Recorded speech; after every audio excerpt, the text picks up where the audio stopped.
Hey guys, welcome to another Funky Marketing episode. Today I'm gonna do a different intro because it's 6 p.m. in Serbian time, so time for the second coffee and a nice chat at the end of the working day. Today I have a pleasure to host Ivan Patterson, and let me just tell you a couple of things about him because he's doing lots of stuff. As of recently, he's the head of content and community at Trender AI. He is a guy who is creative, outcome oriented, focused on content and community, but loves all the things related to SaaS, startups, focus on making work more human. Exactly the things that I'm advocating for. He's promoting LGBTQ rights, fighting racial injustice, developing team building activities, and encouraging professionals to prioritize their mental health.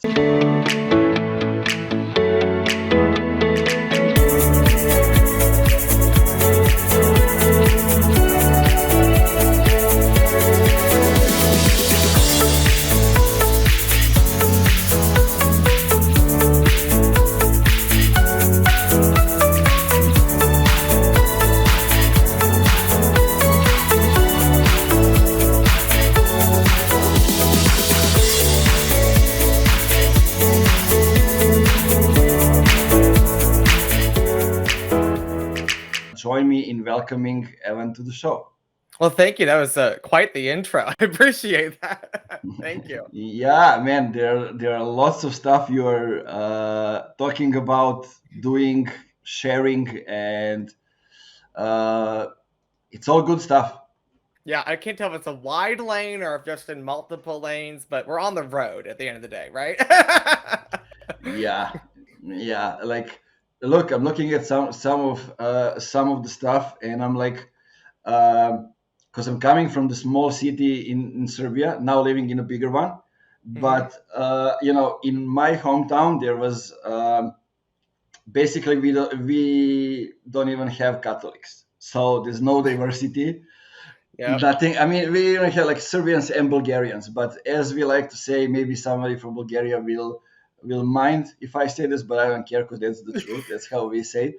Like, and I've been living in Bulgaria for a lot of time, so I don't hate them. But there's a saying because in every war, Bulgarians was the one attacking us from behind, and like stabbing in the back. So yeah. I used to work at a company with a lot of people from Bulgaria and from Serbia, and I heard many fun anecdotes between the two. As me, the American, just sits there going, "Okay, I can't comment." Yeah, and I've been traveling a lot, meeting lots of different people because like in my hometown, nobody is even say like I'm gay or whatever. Publicly we know some people, but they are able to be open and talk about it only when they move to the bigger city, go to college or something like that. But now here in Novi Sad, that's like a common thing.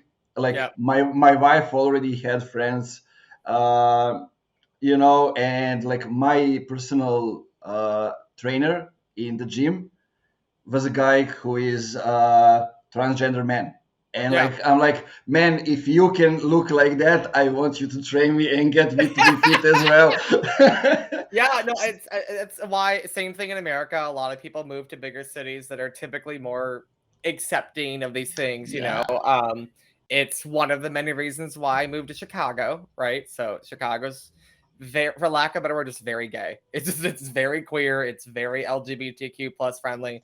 Gay culture here is very prominent, so there's a lot to do, a lot to see, and a lot of people to be friends with, and it's just a better quality of life when you have that, one less thing to worry about when you're walking down the street.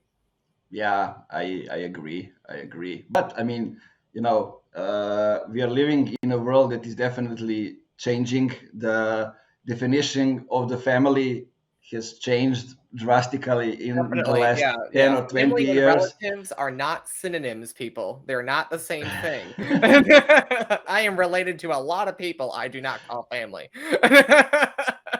Yeah. I had a small touch of it. Like my father died in 2015, and like I met a lot of people for the first time as a grown up Yeah. at the funeral, and they were like, "Hey, Nemanja, I didn't hear from you for like 10, 15 years. Like, man, I was a kid. You never reached out. Like, Yeah, yeah, it's on what you. the It's a fuck?" two-way street. Like yeah, Yeah. it's always fun So when you re-meet these people as a grown adult, you're just like, "Why yeah. did I even like you at 7? Like, I don't like you at 27." I'm like, That's a good one. "Yeah." So tell me, from your perspective, that's a good way. You don't plan to start with a topic and you just get into it. But like, what has changed in the business world?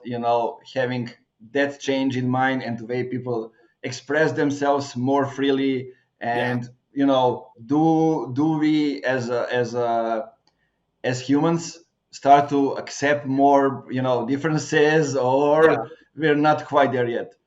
As a see, for me, I work in a very niche space, for like early stage tech startups, right? So, um, when I started networking and building my following, I discovered the personal benefit of networking allowed me to be in early stage tech startups better, right? Nobody is applying for jobs at a pre-seed seed stage startup. They're getting in through they know someone, right?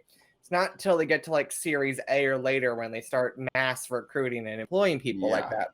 that. Um, so my last few jobs have been through like word of mouth, especially my freelancing jobs as a freelancer in addition to my full time work.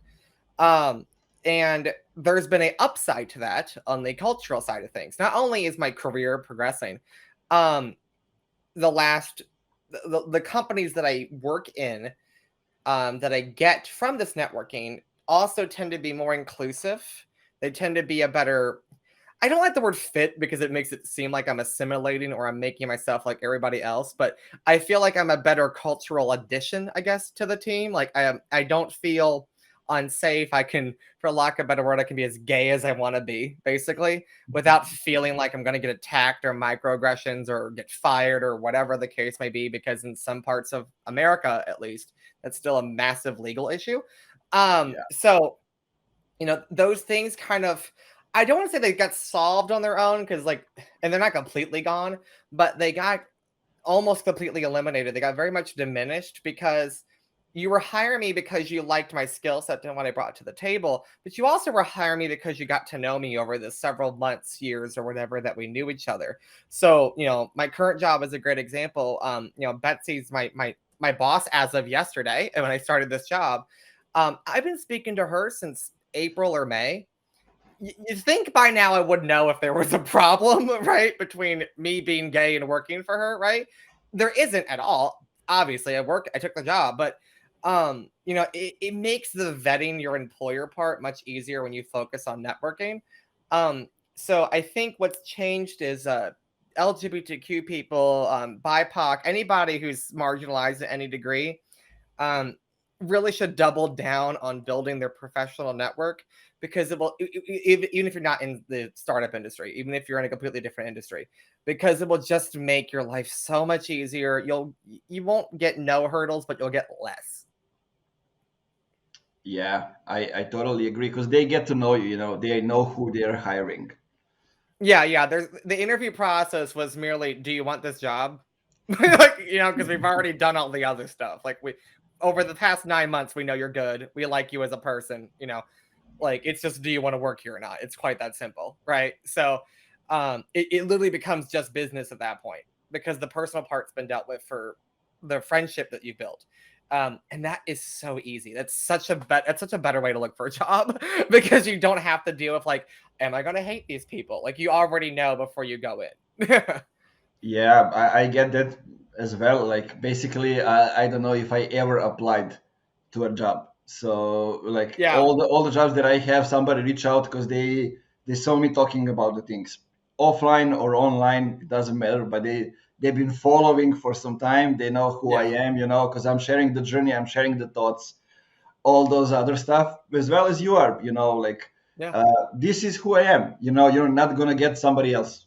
Yeah, I'm not everyone's taste, and I'm okay with that. I think the hard part for people to believe and understand, especially with social media, as even heck, I work in social media, so best believe I understand the good, the bad, and the ugly.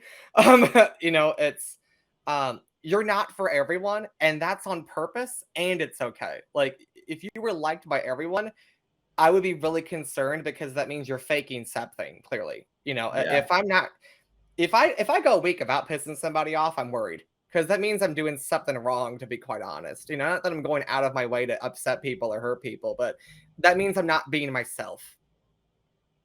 Yeah, I totally agree. And I have read somewhere today, like one of the things that you need to do. I think Luke Matthews, yeah, had a post about it. Yeah, Like if you want to be somebody who is building the community, or keeping the community, one of the things that you need to do is you need to love handling the trolls. yep, that's so true. I thoroughly find joy in it. I love dealing with that. I'd be lying if I said it wasn't a little petty sometimes. So which makes it. I do get a weird kick out of it. I thoroughly enjoy dealing with that sort of thing, especially when I know I'm right and it's objective. It's not subjective, but it's like something rooted in like fact and science. Not that I'll be mean about it, but like I'll always like play the very diplomatic pageantry answer, but it works. And as a person who's gay, and it's that extra oomph that sometimes is nice to go. Not only did you say something wrong, it was also discriminatory, and I kicked your butt on both counts. Yeah, man, I didn't think about it. You have another perspective as There's well. another layer, so it's like I get my desserts and I get to eat it too. I get that. Cool. So, looking from that perspective and what we got into, how did all those things change the way we hire and the way we sell, like development of the personal brands, but Yeah, also like I think it got that development of the personal brands got us also into the conversations of talking about influencers into B2B. We didn't yeah, have that before. Like it was, I like to say, and for the more companies it still is like that. They look at their ICP as the building, not yeah, as there's a person in this building working in the company that has this name and surname, yeah, like some things, dislike some things, but no, they like it's still just account is the building, and, yeah. and I'm like, no, man. That's not how But that works. how I want to how get the how did taco those things truck. change? I want to build the taco truck that the person in the building looks out the window and goes, "Oh, I want that taco," walks downstairs and comes outside to me. I'm the taco truck. I don't want to go in the building knocking on doors. I want them to come to me. And that's why influencer marketing works. Because the influencer is the taco truck. Yeah, that's well. It got me thinking about LeBron, and every week like Taco Tuesday, let's go. And immediately after this call, I am getting tacos. Now that we've said tacos 15 times in the last 30 seconds. But that's really how I look at it. It's not bait and switch. It's hook, line, and sinker. It's ethical. There's a point. There's a reason. There's a wrong and a right way to do it. I know when some people hear influencer or influencer marketing, they cringe, and that's because people have done it so poorly for so long in the D2C space. But there are people that do it right. There are people that do it in an ethical way. Some of my best purchases, not just as a professional, but as an adult. We're talking the clothes, buy, the cleaning products that I own, the furniture that I own. Like we're talking about not just frivolous things like a trendy T-shirt. We're talking about things I need and use every day. The vacuum I bought, actually, I think I got off of an influencer's ad. To be quite honest, some of the best purchases I ever made came from following someone because I genuinely enjoyed their content and I saw them as an authority in something, whether it was just entertainment or an actual topic worth noting or discussing in detail. And so therefore, like, you almost build like this relationship asynchronously with this person you've never actually like met, but you feel like you know them. So just like with real life friends, you know, if my partner buys something that they find useful, there's a pretty good chance I'm also going to find it useful, because birds of a feather do flock together. So just like with influencer marketing, I've got this asynchronous one-sided friendship that's been developed with this content creator. So anything they say, I'm also probably going to like it too, in addition, same way my partner would, right? So why not just lean into the things that humans do? At the end of the day, we're animals. We have animal instincts, and an animal instinct includes keeping up with the Joneses effect, right? And so why not leverage that? Yeah, listening to you, I was thinking, like there is only one tool that I have affiliate for right now, and it's something that we are using. It's Jarvis. Yeah. So for AI for writing, I've and seen their ads, by the way. That might be why, because I've been interacting with your content. who knows? But like I'm thinking, am I the influencer for them? They are not paying me to promote their stuff.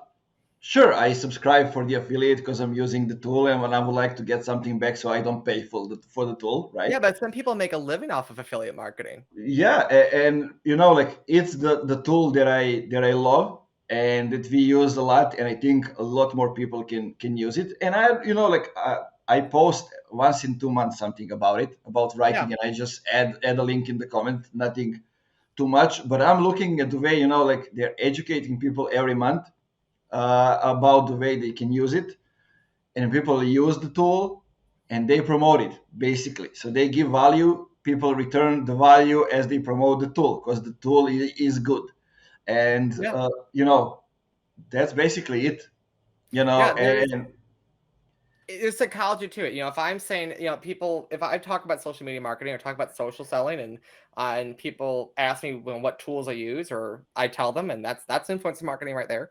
You know, sometimes I'll tell them without even being asking, because sometimes like I did this, and in order to do what I'm talking about, you need this tool. You know, it's, if it makes sense, it's fine. Now, if you saw me post about accounting software, you'd probably be like, "What the heck are you talking about, Evan? This is clearly sponsored content." You know what I mean? So I have a lot of sponsored content, but I dare all of you, you know, unless you're doing influencer marketing yourself, most of you probably would not know what my sponsored content is, because it's content that just makes sense. And that's how you do it correctly. yeah, as they would like to say, natively, basically. Yeah, you yeah. know It's usually tools I use before they even paid me, to be quite honest. Most of the time, it's tools that I've been using before the brand deal. and I'm like thinking, all the stuff that I love right now, and that I own. Yep. I'm like, I grew up with those stuff. Like Yeah. I don't know. One of the biggest brands that I'm following and I'm cheering is the only basketball club that I'm cheering, Partizan. Basically, their tagline is, "As a little, uh, I was." Let me just translate it in my head. You're good. Uh, I was taught to cheer for them Yeah.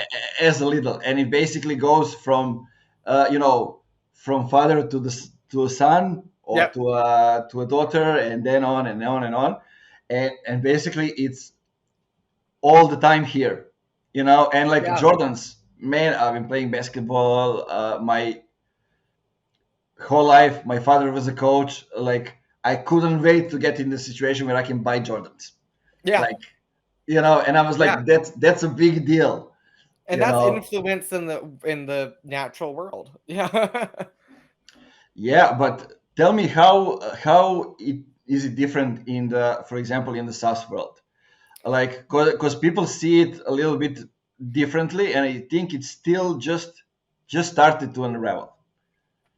Yeah, it's definitely in its infancy. I think the part that people often, when they see it, it's new. But when you break it down, it's no different than an Instagram model, you know, pitching a t-shirt. It's no different than a YouTuber pitching a skincare product.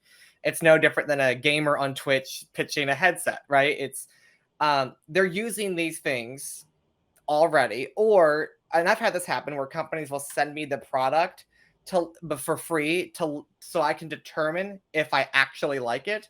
So therefore, I can speak with authenticity, right? There's tools that I've used that I've done sponsored content for that. Yeah, I did not use them before they approached me, but if they do it right, they'll give it to me. So at the end of the day, it's still the exact same thing. I'm a content and community marketer. So there are going to be tools that I use daily to get my job done. So obviously, those are going to be things that I would speak about. So if you pay me to speak about them, it's just going to make that much more sense, right? So I used to be an SDR. I used to work in sales. I've had a lot of really awful sales jobs. I've also had a lot of really great sales jobs. So I know both sides of the grass here. RepView, yes, they do sponsor some of my content, and they know this. I know this. They let me talk about it. No one cares. The point being, though, they are creating something that my following cares about, mainly because I care about it and I've been talking about it for a long time. So I already know that they cared about it. So when they approach me, it's like it's a no-brainer. Just like with an Instagram model. If the Instagram model loves wearing cardigans, then you go, hey, here's a cardigan you might like. And they go, actually, I do like that cardigan. And then they're going to pitch that cardigan. So I think the part that frustrates me with B2B is everyone in B2B likes to act like it's a separate beast from B2C. And it isn't. At the end of the day, it's humans selling to humans, right? If it's going to make my job easier, then how is that any different than making my day easier or making my outfit better or making my music sound better when I'm playing a video game, right? Like, how is that any different? At the end of the day, it's making something better. There's an improvement being made, there's a problem being solved. I think that's also why more companies are talking to personas and not teams, right? Julie is a fantastic example. They pitch their product to account executives. Now, granted, teams can buy them, entire sales organizations can buy their product. But if you get the account executives, the people in the team to love it, then the team itself will buy it, even though there's a few of them that have already swiped the card themselves. There's this like bottom up effect where it used to be top down effect. You know, and that's because in the B2C world, it's never been top down. It's always been bottom up in the B2C world. So once B2B decided we got to stop reinventing the wheel, it worked, right? So that took a few years, and that's been a recent thing. I think the next step is, okay, so we know how to sell like B2C. Now we need to learn how to market like B2C, which is the influencer marketing, the affiliate marketing, because that stuff's not new. Look at how much Britney Spears got paid to hold up a soda can for 3 seconds in a Super Bowl commercial. And it worked. I'll remember that ad to the day I die. Yeah, so I just think the hard part is people are trying to reinvent the wheel, and they're eventually going to realize that there's no point in overcomplicating it. It's not new. It's the same thing. Yeah, totally agree, man. When I was thinking about what should I do after, I got out of the agency where I was working before, and I was like, okay, I've been working mostly with B2C brands before, some of them B2B, Yeah, but like I was looking at B2B space, and it's like no humanity, no emotions, nothing. That needs to change, and the yeah, change will come. So why don't I start something and be on that wave, yeah, while not many people are over there, and it started to change and it accelerates. And I'm yeah, like, somebody asked me, when do you think, we could make it equal, B2B and B2C? Maybe they will never be equal because of the buying cycles and those kind of things. But yeah. like, There's going to be some differences, of course. yeah, but I'm like, whenever we have in B2B a commercial, which is like Coca-Cola Christmas commercial, something Yeah, that can be, you know, near that, then we can say, that we are doing something. But then, you see some companies started to create ads in that way and to make it more human. I yeah. don't know, like Dooley is one of them Yeah, making, Canva with, does a great job. They run TV commercials. yeah.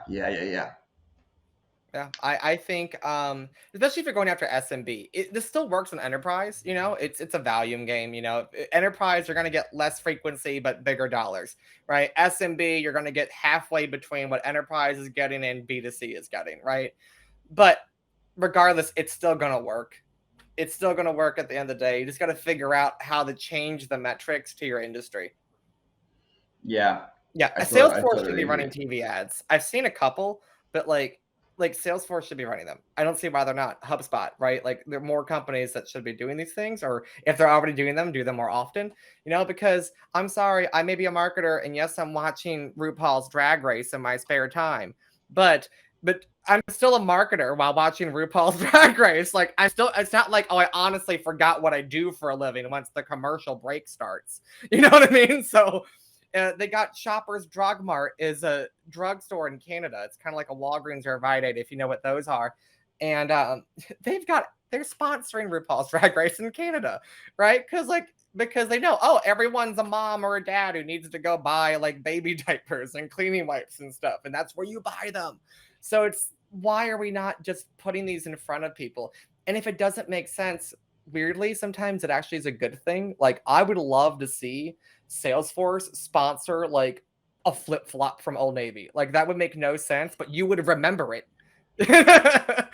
And that's the point. Yeah, and I think like what you just said, it's actually the moment when you realize how the change is happening in B2B. Like Mhm. hiring somebody to run the community for a SaaS tool who was running restaurants, social media for the restaurants Yeah. before, or somebody who is totally out of the game, knows nothing about B2B, about SaaS, about technology, but knows people. Yeah. My Was first building a job was doing community virtual before. reality in nightclubs. Yeah. So completely different. Yeah. And but I still see, like we need to talk more about those examples, because like companies, like we need to find somebody that has experience in the field. Why? Yeah. Like they have experience in doing the thing that you want them to do, right? They don't Yeah. need to be in the industry. Yeah, my friend, he works at a beauty and skincare company, a very, very large one, like top 50 in the world. And he wants to break into technology. And he was asking me questions of like, how do I break into the SaaS space? Like to your industry. I've never worked in your industry. I said, here's the thing that no one talks about. You have to find the best way to get your foot in the door is to find a SaaS company that sells to the industry you're coming from. So there are SaaS products for people that work in beauty and skincare. There are SaaS products for the companies, not even just the individuals. We're not talking about like the YouTubers, which is a valid career. My company sells to the YouTubers actually, but there's a whole space of products. If all these makeup companies are using the same CRMs, the same social media marketing tools, well, congratulations, you have domain expertise that this SaaS company is going to want. So I told him like that's what to do, and he started doing that, and now he's got interviews lined up like crazy, and he's got some promising prospects. This is very recent, like this is like in the past couple of weeks. This isn't like an old story. Hmm. So it's more proof that a lot of B2B companies are learning that it's more important to get someone who understands the world that they're selling into than it is to work in the world they're going to be working in. They can learn that on the job. The other part, that's what's going to get them the job, really. That's what's going to make them succeed. Because the flip side, if I'm experienced in B2B, but I have no idea what beauty and skincare is like, um, I can get good and I can be great just like that person, but it's going to take me longer. The ramp time is going to be longer because I have to learn how to talk the talk and walk the walk. And you won't even know if I'm going to be capable of it until like 6 months in.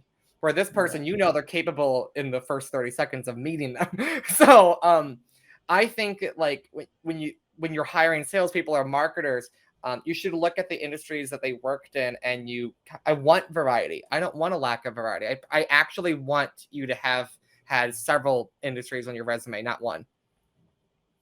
Yeah, that's the good one. That's the good one. Something that I like. And it's I have a good example which is kind of interesting. Like Linda Silva, who was working with me in Funky Yeah, Marketing, actually has a company named Keep It Funky. And when she approached me, and like man, like we're a perfect fit. But like yeah, her company, she was working in B2C, and like with promoting craft wines and craft beers and yeah, beverages, those kind of stuff. And like and she was thinking those things can be applied in B2B as well. So let's just try it out and see how it goes. And the way she writes, like her copywriting skills are great because she uses those things, that she got directly by speaking with people, from different industries, from different branches, different localization, whatever it is. Yeah, that's how I got my job when I was in insurance. I bet a lot of industries. I was an insurance agent, so I sold insurance to small businesses. Like we're talking like 10, 15 employees at most, right? And then I'm also an influencer. I make money off brand deals and stuff like that. I worked in video gaming and virtual reality. I've worked in restaurants and some small mom and pop restaurants and small nightclubs. I've worked in chains too, but I worked in small ones, right? So my company, guess what they sell to? All of those things and then some, right? So they care more about the fact that I understand their world because I've been there before. So I can speak and talk natively to the customers as a marketer. Whereas, oh, you're just great at B2B marketing, but you've never spoken to these people before. Like that's still not a bad hire, but like personal preference, I'd rather have someone who knows the world of the prospect and not the world of the company if I have to pick. Yeah, that's well said. That's very well said, and My resume something I probably think sounds that chaotic. is it's often overlooked. Those kind look like I can really relate because like I got into marketing by I started studying marketing. We can talk about that as well. Like we're both Yeah. dropouts. Like I Yeah, started yeah. I have a college studying dropout. Yeah. marketing, and I had no idea what marketing is at the time. So I thought it's just like commercials, as I think Yeah, everybody. yeah. People used to get advertising and marketing mixed up. Yeah. And like and basically I have chosen the department in the college with the most exams, the hardest ones to get to the next grade, to the Yeah. next year, and like I negotiated with my friends to do the same. They were cursing me at the time, or a few years later, but like I didn't learn anything about marketing. I learned about management, company organization, those kind of stuff. And basically, I dropped out to start my own NGO to stop Monty villages from dying, organize huge summer camps, Yeah. become the youth worker, organize different kind of events, and that's where I learned marketing. But one thing I learned is that value first, money after. Don't chase the money, let the money chase you. And now I think that that's my advantage. When I move into the marketing, I realize, okay, I don't need to apply for the projects, to write projects. Yeah. Usually when I write projects, it's not for my target group, it's for somebody that needs to approve Yeah. the budget. So I'm like, fuck this shit, now I can sell everything. But Yeah. I Yeah. know I know I know what I want, so let's get from a different example, from a different angle. Yeah, I think there's also that fine line to your point about, doing what you want. When I was a kid, I remember getting taught all the time by teachers in school that, you're going to have to learn to adapt the things that you don't want to have to do really. And there's sometimes you have to, right, when it comes to business. But there gets a point when you get good enough and you really figure out what you want. Sometimes you don't have to adapt to it. You just have to adapt the experience to you. So, Hmm. and networking really helps with this to the point earlier. I'm not working a trender because I can adapt myself to it. Trender and I are just like a perfect pairing, like puzzle pieces, right? It just makes sense.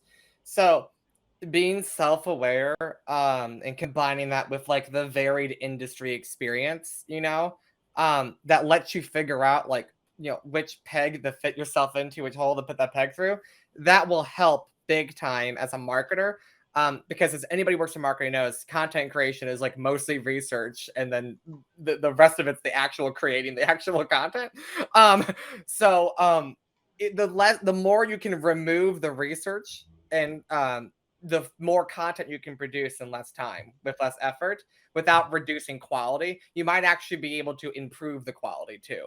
So because that way I'm learning to keep up, I'm not learning to discover. Those are two very different things.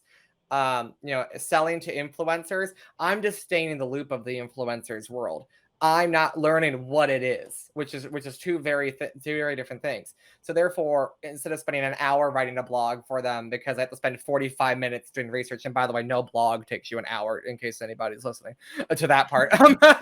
But the point being, now I'm spending a half hour because I only have to do 10 minutes of research because I have a lot more domain expertise.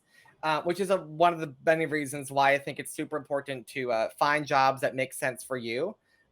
Once you get to a point where you have enough self-awareness and education, and the only way you get that is by taking jobs that aren't meant for you, actually. That's the hard part.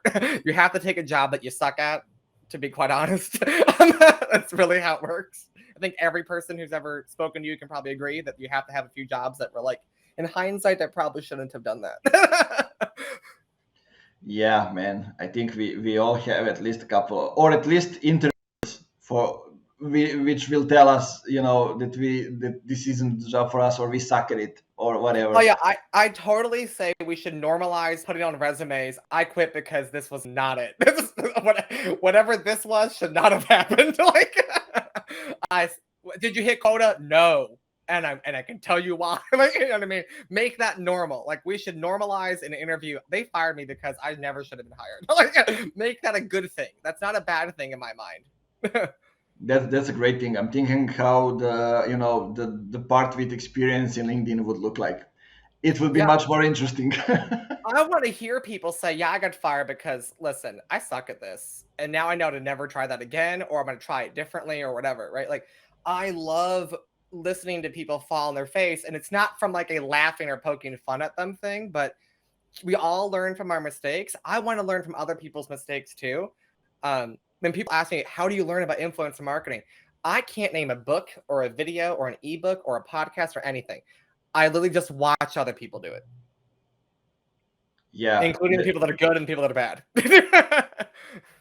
that's it. And by doing it for some times, you realize who are those that you need to follow more, who are those that are keep doing the shitty job, and I you can need tell to you so many definitely people I quit. should never follow, and I did. I can tell you so many things that I did and never should have. I could go on and on and on.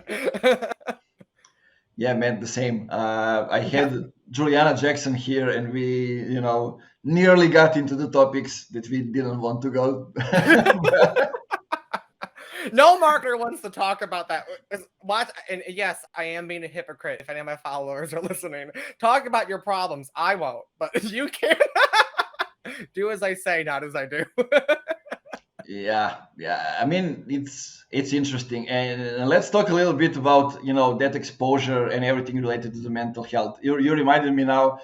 There was a colleague of mine in the ex company that when he quit, actually he quit the company, yeah, and he was, I think, the most talented copywriter ever.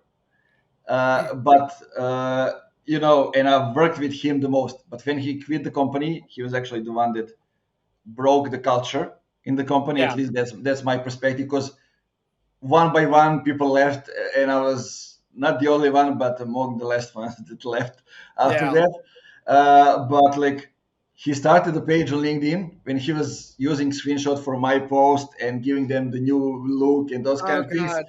And I'm like, okay, I'm not somebody who is like endangered, because I learned in the past, because I'm like speaking things in public and know how to handle those things. But if it's somebody who is not on that level aware of how to handle things, it can be really hard.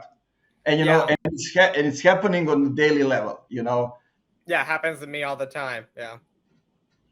Yeah. I always uh, say it's imitation is flattery. I think the best revenge, and I use the word revenge literally here. In my personal life and professional life, it's always just be successful and to be happy. And know what the definition of those two words means for yourself, because no two people have the same definition. We got similar but not same.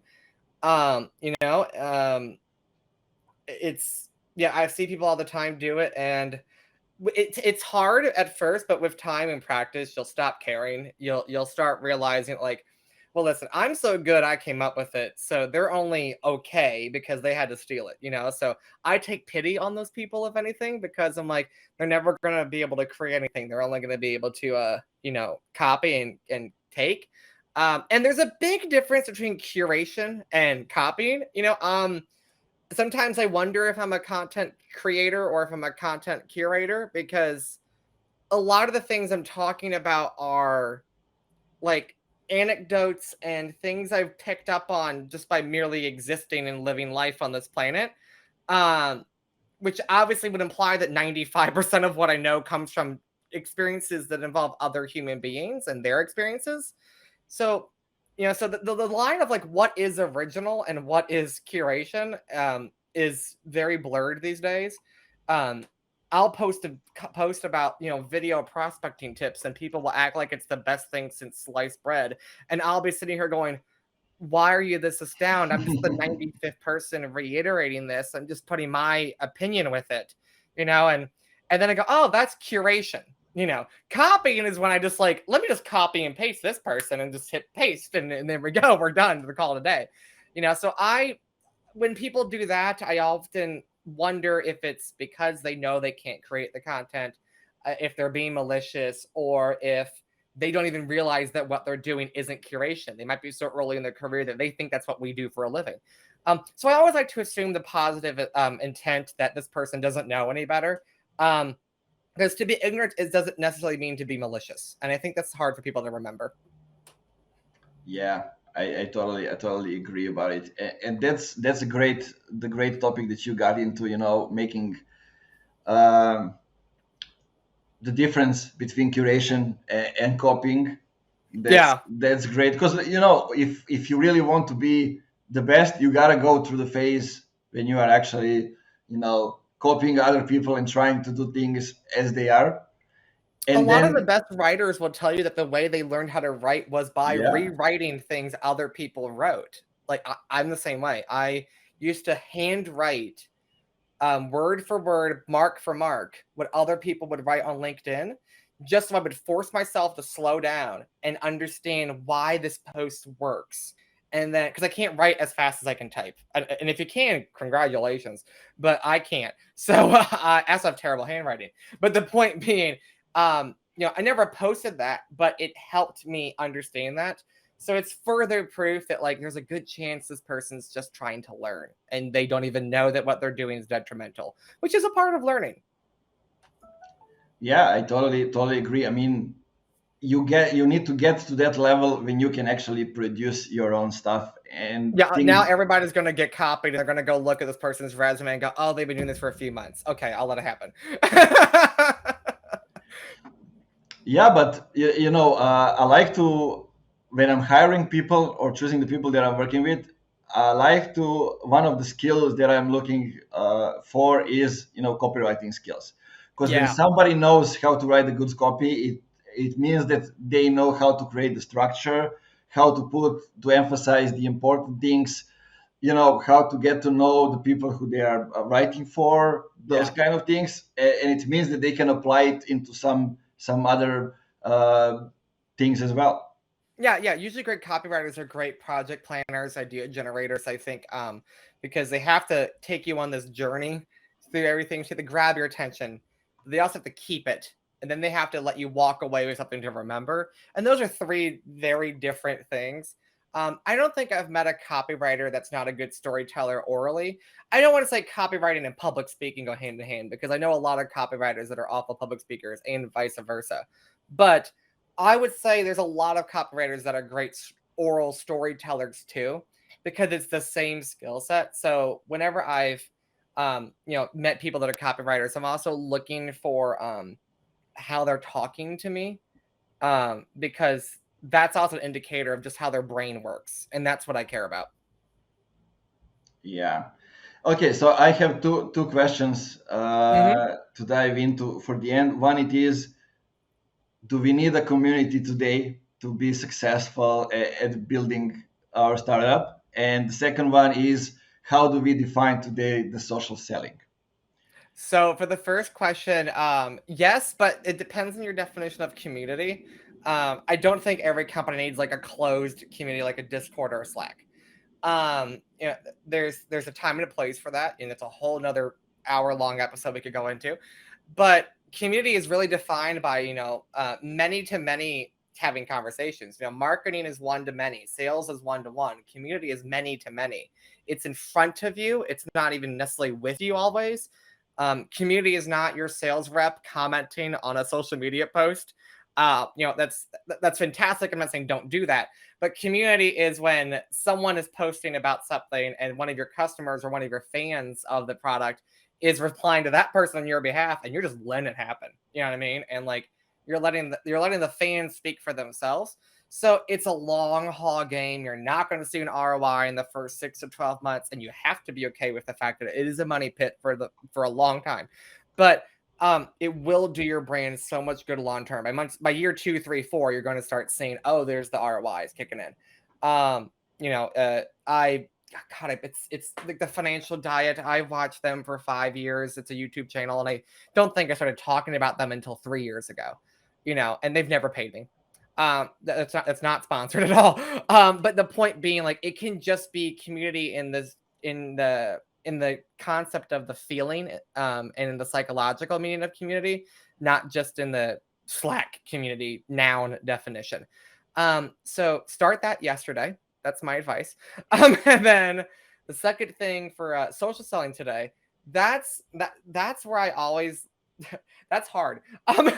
Social selling to me, it's not connecting and pitching. It's not sending DMs like crazy on LinkedIn or Twitter or whatever. It's not replacing cold email with cold messaging and sliding into the DMs. It's all about hyper relevancy, and I don't get why people get relevancy and personalization and blurred together. I was just on a call with Tom Slocum, who said that there's the 3 R's. I forgot what the first one was. Sorry, Colin. But one of them was relevancy, and if it's not relevant, nothing matters. So it has to be the right person. It has to be relevant too. So personalization is, oh, your kid plays Little League baseball. I used to 10 years ago. Well, what does that have to do with what you're talking about? And reiterating, oh, I hear that lots of heads of community and content love this thing. Congratulations, you just told me my job title on my tax forms. That's not helpful. But it's, hey, Evan, I saw you I made a post this week. I saw you were complaining about not knowing which social media management tool to use because there's too many to pick from. And you said in some of the comments why you're having problems with some of these tools. I have a tool that touches base on all those things that you're talking about. Here's a link to the free trial if you want to set it up. And here's my calendar and phone number in case you have questions. If you're cool with it, I'll hit you up in a week to see how things are going with it. You would get me as a customer in 3 seconds if you did that. That's the DM I want. That's the cold call I want, and that's the email I want. I don't care which channel you do that with, but social selling is you're using my social behavior to figure me out and understand what's important to me while doing the classical, what's my job title, company stuff behind the doors. Don't tell me that, just do it. And then make it just make sense. I'd rather have an SDR make 10 activities a day that are the best possible activities with the 10 perfect people and get 10 deals than to make 100 in a day and get 2 customers because they're just throwing darts at a wall and just hoping for the best. Yeah, that's well explained, guys. Now you know what you can sell to Evan and how to do it. I'm actually really easy to sell to. Like, I'll pick up a cold call, I'll read an email. Like, I as long as you're not being like lazy about it or being rude, I am generally really nice. I respond to almost every single email that I get. I probably shouldn't say that on a podcast, but the point being, I think if social selling, that's one component. The other component is like taking those influencer marketing strategies to build social credibility, right? That's one of many levers you can pull, but social selling is when you take the personal branding and you use it. That's social selling. I think that's the other issue. People get social selling and personal branding mixed up. Me creating content and me using my content as a way to get people to like me are 2 very different things. Yeah, that's very hard. I have a lot of content on my LinkedIn page about the differences and how people can silo their thoughts in a healthy way that lets them plan accordingly if people are interested. Yeah, that's good. The last topic, actually, we can just say one of 2 things, or basically repeat what we were saying all the time. And it is the way I call the episode. It's how to make B2B more human. Yes, of course. I think that people have to remember that, I might be Evan at Trender, and Tom might be Tom at Rev Genius, and everyone is insert name here at company here, right?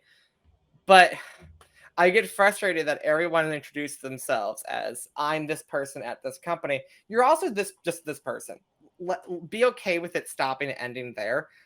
You have feelings and emotions that should be listened to and not controlled. And I think the more businesses can understand that, once again, we're animals at the end of the day, right? We're biological beings. Our emotions are quite literally just responses that our body's telling us this is what you need. So why would you ignore that? If our stomach's rumbling and we're hungry, what do? We eat. If our throat's dry and we're starting to feel thirsty, what do? We drink some water, right? But if we're sad, we should be asking ourselves, why are we sad? And then do something with that information, right? And I understand it's an oversimplification of mental health disorders. I have PTSD. Sometimes I get paranoid, and sometimes the answer is I'm being triggered, and sometimes the answer is quite literally, Evan, you just have a chemical imbalance and you just got to ride the wave. You know what I mean? And that's fine. So you have to figure out what works for you. But the more businesses can lean into the fact that, like, we're animals at the end of the day, we're not cogs in a machine. There's going to be things that no one can explain or predict, and you're just going to have to learn to deal with it. That's going to make you a really successful business. Once you allow for the freedom to listen to emotions and feelings and thoughts, even when they don't make sense at the beginning, the more success you'll have. Yeah, I would just add, like when you get to that phase, this is when you go to the data, not before. Usually, it's Yeah, you get yeah. to the Go to the data data after. The data can to help. yeah, to prove that you are right, or maybe you are wrong. Maybe your instinct was wrong on some of the things. Or maybe it's just you've been getting the data all wrong all along, and that's okay too. The capturing the data process has to be right also, and that's fine. You have the trial and error. Yeah, exactly. And listening to you, I was thinking like few days ago in a car, I got a call from an unknown number, and they asked me like, "Hey, is that Nemanja Živković?" Say yes. What do you need? Like, hey, aren't you the one that is doing this job? I like, no, I had nothing to do with it. Then which Nemanja are you? Funky marketing. Like the thing that you Also, said, don't get me wrong, how we there's a relate to common the name things. over there also. So like that's to help, right? Like so there's guys like which the thousands that live in this country. I'm like Yeah, and look, like I have no idea who she is, and why would me saying funky marketing mean anything to her? I don't know where she yeah. got the number, but this is the first thing that comes to my mind as it's like the company.